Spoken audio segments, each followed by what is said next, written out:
wonderful co-enjoyers, Splendid here. So I recently made an innocent meme regarding the rifle spam in COH3. Oh my goodness! This place is off the hook! This picked up far more traction than I had ever anticipated and perhaps bruised some egos along the way. And it got me thinking about this particular issue and why it's so prevalent just now. And I'm not biased. I know spam comes in all shapes and sizes. I've seen Jaeger blobs, fall pile spam, bursa blobs, but as patches come and go, there's some spam that can't be patched. One so integral to the faction and its design that's remained steadfast for almost all of the game's existence. I'm of course talking about the rifle spam. How does he have so many fucking squads, dude? He's got 7 riflemen versus a tiger! Yeah, it was definitely brain dead gameplay from him, but I mean, you can get away with it as US forces if you got the reinforced reduction. 4 rifles, just straight into it for 8. It's not that uncommon to see 5 riflemen, but he's gone for a 6th one. Reboot on the rifle. Oh, that was the 7th rifle, by the way. German, and here comes all the ants! Defeated by a whole swarm of ants. Fuck, dude. Even with all those rifle wipes. Today we are going to be exploring why it's more relevant in COH3 than in previous titles. This is covered in a variety of topics from manpower cheats, optimal ranges to equipped weaponry and faction design. I also have some COH3 community members joining me today to talk about the subjects later on in the video. The American Riflemen. The role and purpose of this unit has remained consistent throughout the history of the franchise.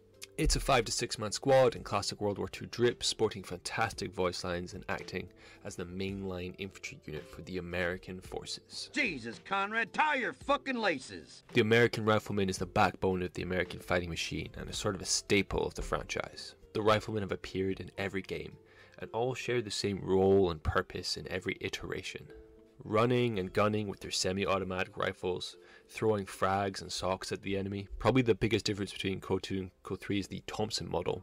Just like the Lieutenant in COH2, one model of the squad has a Thompson submachine gun, but interestingly enough, the Thompson model, also known as the squad leader, acts as a sort of nerfed rifleman, dealing less DPS at all ranges, including close range. That's suspicious.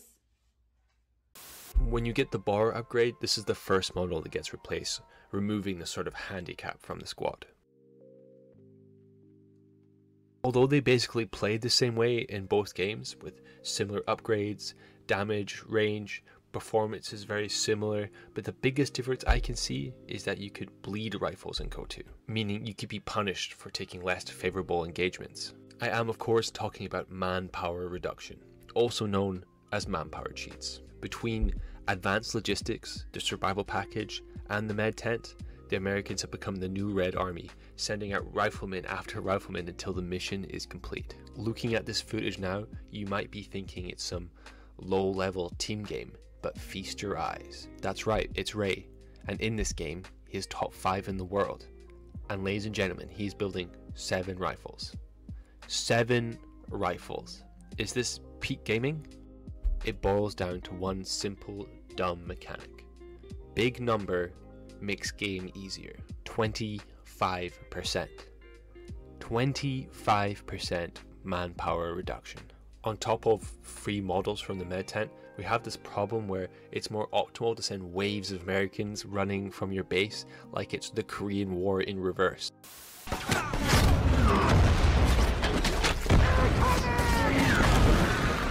Jesus. The enemy has been defeated! In addition to that, I mean, it's just not a very interesting mechanic, slapping this number on. There's nothing to see, there's nothing to interact with, it's just boring, you know? But it's not just boring, it's like mandatory boring. Like if you're serious about winning your game, you're gonna have to invest in this sooner or later, you know? It'd be almost foolish to invest in anything else. This mechanic encourages the player to play a certain way, not because they want to, but because they feel like they need to in order to succeed. It comes across like we're dumbing the game down a little bit. I think in theory Relic want us to build a versatile army composition, But at the same time, they created these conditions where it's more beneficial to build 6 to 7 riflemen rather than a varied combined arms playstyle with more utility units. Players are realizing, or starting to realize, that investing heavily into rifles grants them a much larger window of success. And can you blame them? I mean, what other builds are going to be more optimal in the long run, you know? You're going to build a Jeep? You're going to build a 30 cal? Why, when you could just build another rifle, get another free bar on top of that rifle? I mean, at this point it would be foolish to do anything else. All the mainline infantry in the games are armed with their respective country's service rifle. The Brits have the Lee Enfield. As ever you'd see the Prince of Wales, he said to me, come and join the British Army. Toodle-doodle-doo. The Germans have the Car 98. And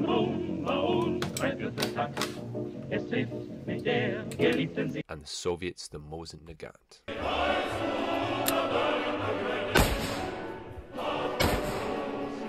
All of these rifles have the same purpose and design, using a bolt mechanism to cycle the next round into the chamber.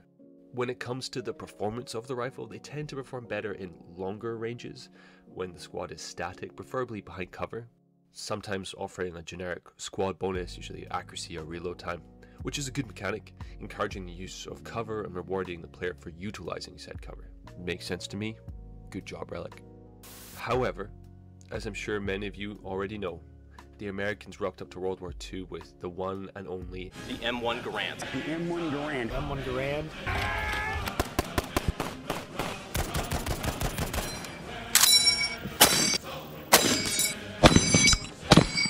You don't want Garand thumb.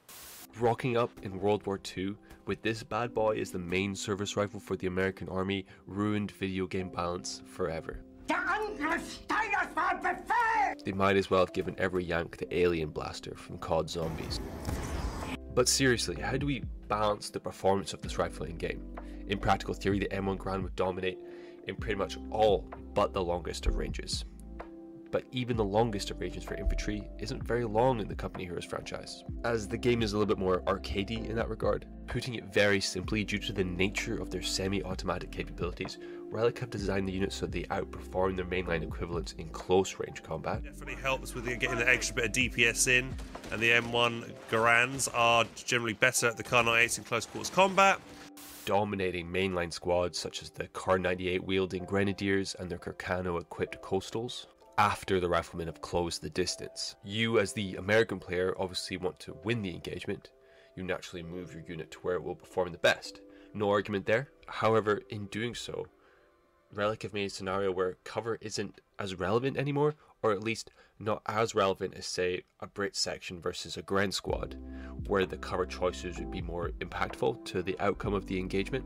I know there's elements of RNG here, but a lot of the time it feels like there's just not enough punishment for just running your riflemen at the enemy, especially in the early game. So instead of getting the sort of tactical firefight using cover, you get these rifles just running directly on top of the squads to end the engagement. You know, these tactics do make sense, but they make sense with like SMG wielding units like the Assault Grenadiers or the Royal Engineers, but with the rifles wielding the M1, it's just, I don't know, it's strange.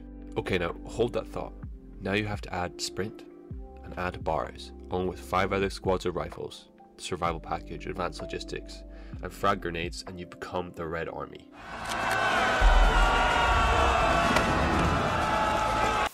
With this design, with these upgrades, even if you lose, you can't lose. This range? And this caliber? Even if I miss, I can't miss. There's only one weapon more synonymous with riflemen than the M1 Garand, and that's the Browning automatic rifle. AR, 1918. Have a Browning BAR. BAR. Putting bars on riflemen is sort of a Company of Heroes tradition at this point. However, instead of acting as a light squad support weapon, the game encourages you to use them like their lightweight modern assault rifles. BAR was designed to be fired from the hip to suppress trench lines during World War I, as demonstrated here. But by the time World War II came around, it had been converted into a squad support weapon, equipped with a bipod for accurate sustained fire. However, the very nature of Rifleman and Company are sort of hard-hitting, mobile, aggressive mainline So the bar is more of sort of a run and gun type weapon. If I could like sum it up in a clip, this is how I want to use my rifleman. Keep low! Go! For contact! Get your men in order! Stay low! Pour it on him, Picante! To your left! As opposed to this.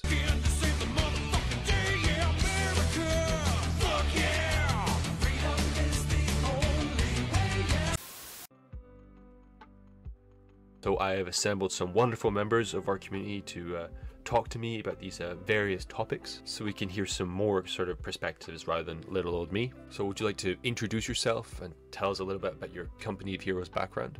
Yeah, I'm Daniel D. I am N7 Shark. FloofieDog is my Steam name. I occasionally run tournaments and King of the Hill events, and also play and stream the game.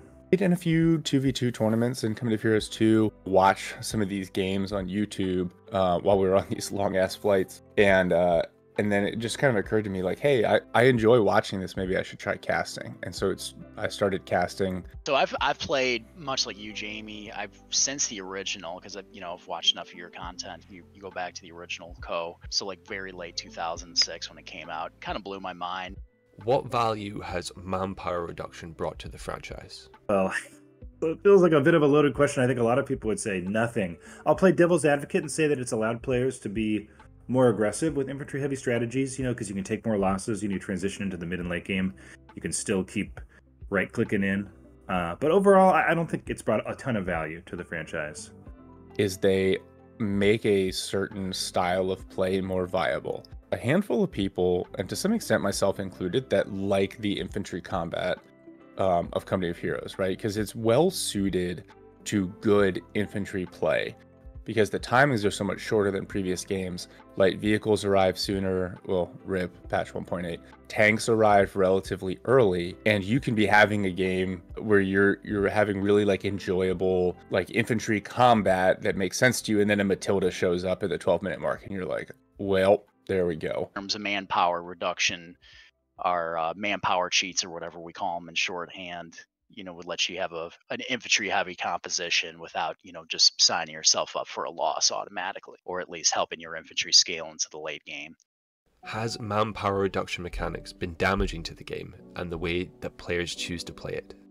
I think it warps the decision space in terms of battle groups and support centers. We see US players predominantly picking I.S.C, and there's other reasons for that, but some of it is definitely the manpower discount. Luftwaffe is the most popular.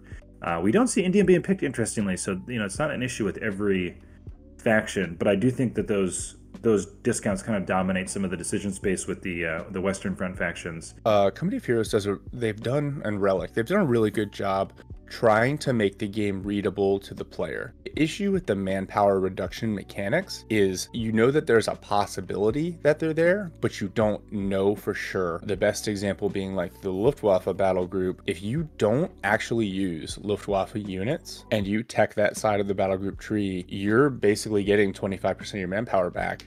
But your opponent does not know. There's no indicator that he's getting reduced reinforcement costs other than, wow, I thought I was bleeding this guy, but he keeps pumping out units. He keeps pumping, like, he's able to attack. He's able to use that manpower and other things. It makes the game feel oppressive. Let's face it, like we've all ended up in games where we just feel like the opponent is brainlessly blobbing, and it shouldn't be this effective.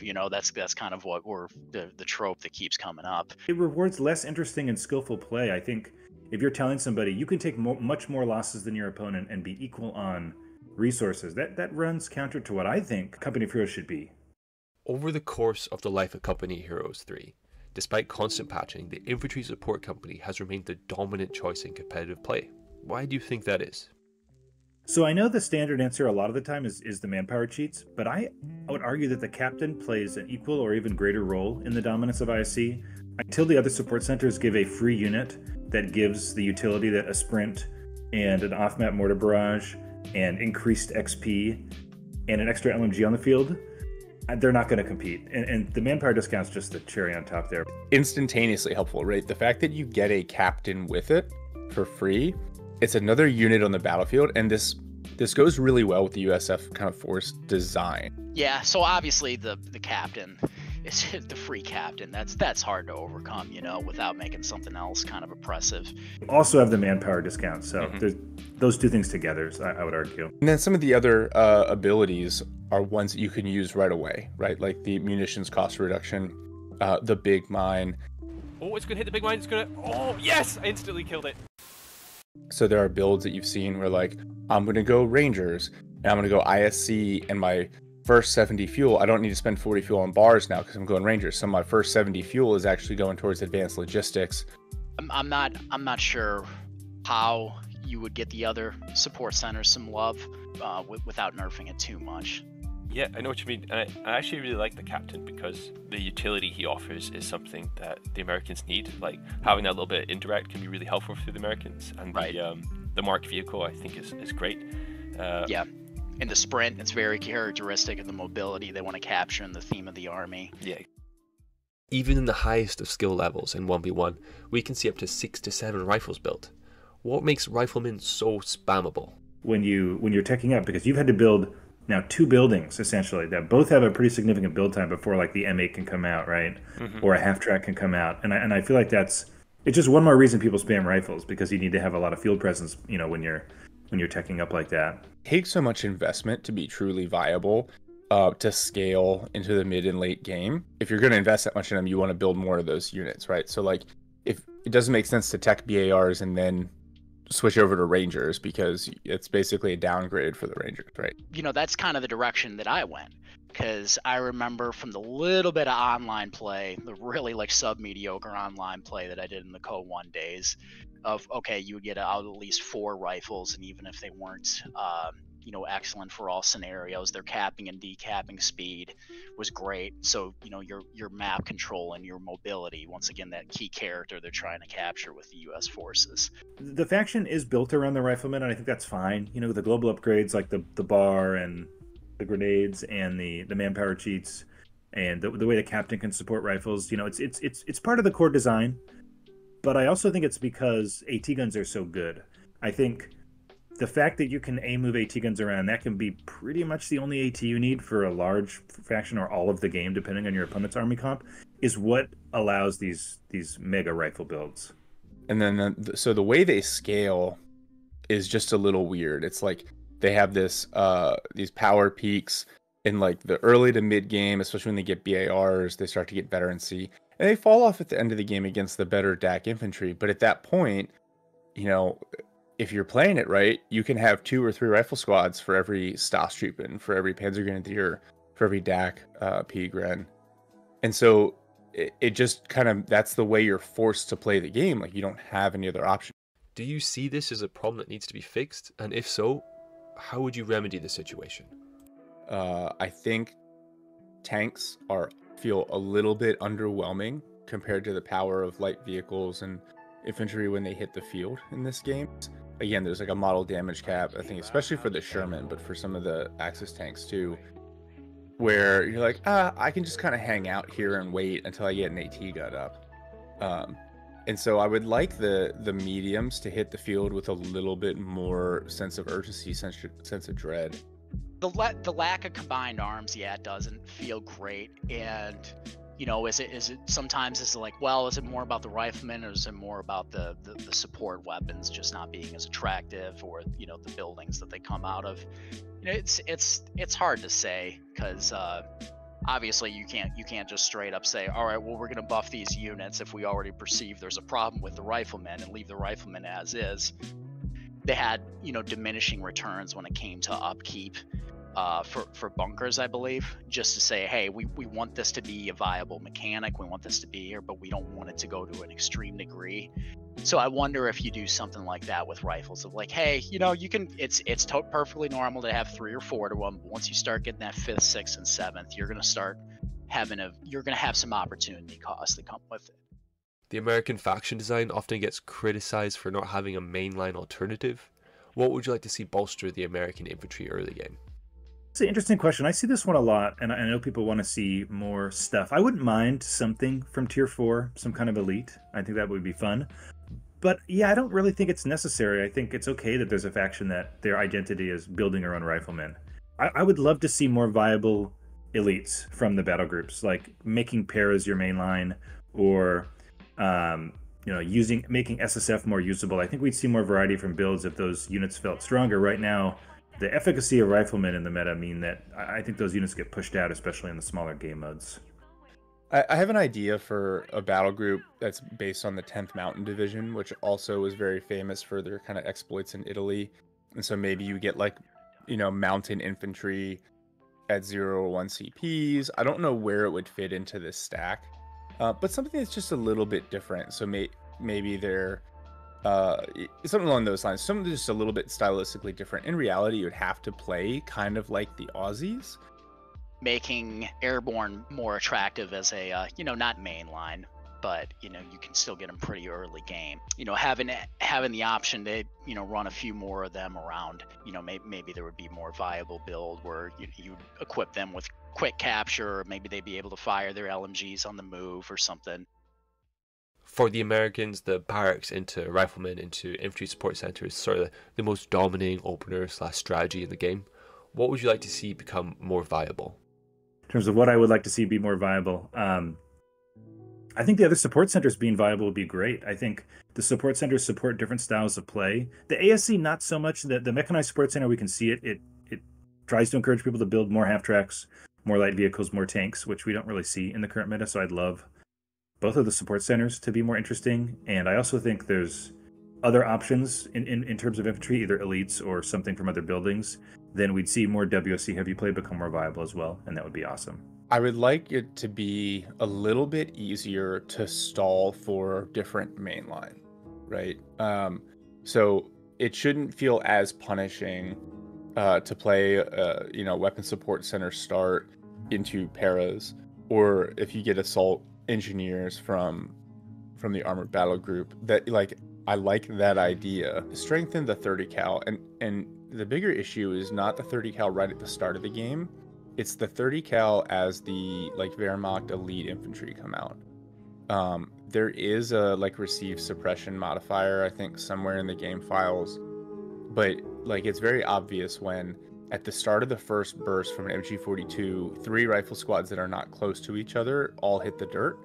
Vice, a 30 cal shoots 2 full bursts at Panzer Grenadiers moving across an open field, and they just kind of laugh at it and keep advancing. You have to bolster that on the back end, because if you're not going to give the Americans another non-doctrinal infantry unit, if you're going to force them to use battle group infantry for the late game, then we need to maybe adjust the options to scale the rifles later. Yeah, that's a tough one. Mechanized support center, I think we've all experimented with a little bit in 1v1s, but it just doesn't have the same punch, or maybe it's the benefits come too late to really matter. But I know it does synergize with the SF battle group really well, and I've heard some top players say the same thing. But it just comes back to that question of, is it about making the other stronger, or is it about making the I.S.C weaker? Obviously, the whole point of these sort of videos that I make is to generate discussion, okay? I'm not claiming to be right about everything. I'm putting some thoughts out there so we can all discuss it as a group. Maybe you have your own sort of intellectual thoughts about this issue, or even if it is an issue at all, and it's something you want to share, please feel free to share it. So the whole reason I made this channel in the first place was to generate discussion. So just want to say thanks to the players who came and did these interviews with me today. Shark, Daniel D have some amazing YouTube channels with some really good content, and yeah, you should go and check those guys out.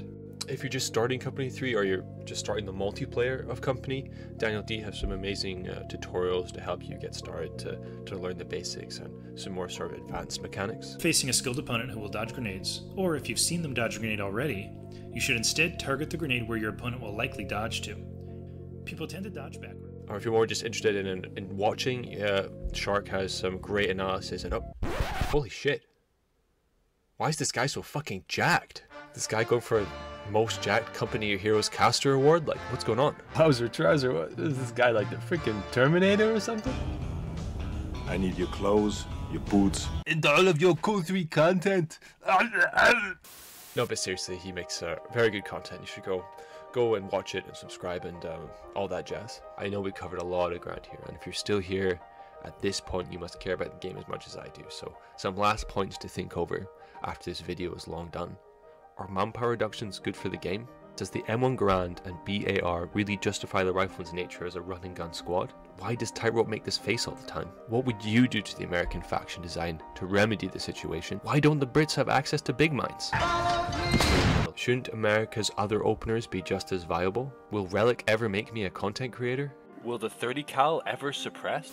Right folks, I think that's all from me. Please feel free to give me all of your opinions. You know I'm never afraid of being wrong, never afraid of being proven otherwise, so please let me know what you think in the comments. Well, it's always a pleasure, lads. Never a chore. See ya. There's a rather splendid Cromwell ready to go.